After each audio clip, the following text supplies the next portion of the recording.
এটা একটা খুব সুন্দর সলিউশন রিজনিং। এই ধরনের রিজনিং আপনারা বহু পরীক্ষাতে দেখতে পাবেন এবং এগুলো এসেছে। আপনারা পজ করে দেখে নিন স্টেটমেন্ট, কনক্লুশন এবং তার অ্যান্সার। স্টেটমেন্ট অনুযায়ী আমি সচিত্র রেখে তার অ্যান্সার বের করার চেষ্টা করছি।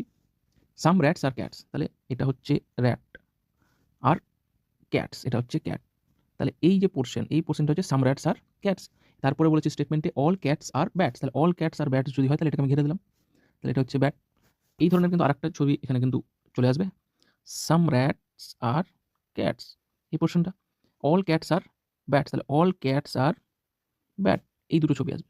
এই দুটো ছবি থেকে আমি একটা জিনিস বলতে পারবো, এখানে অপশন বি হবে অ্যান্সার।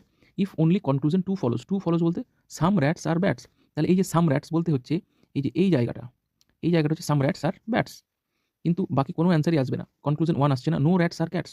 এই দুটো ছবিতে তুমি যদি দেখো দুটোতেই কিন্তু নো র‍্যাটস আর ক্যাটস আসছে না, ঠিক আছে, কারণ সাম র‍্যাটস আর ক্যাটস আছেই।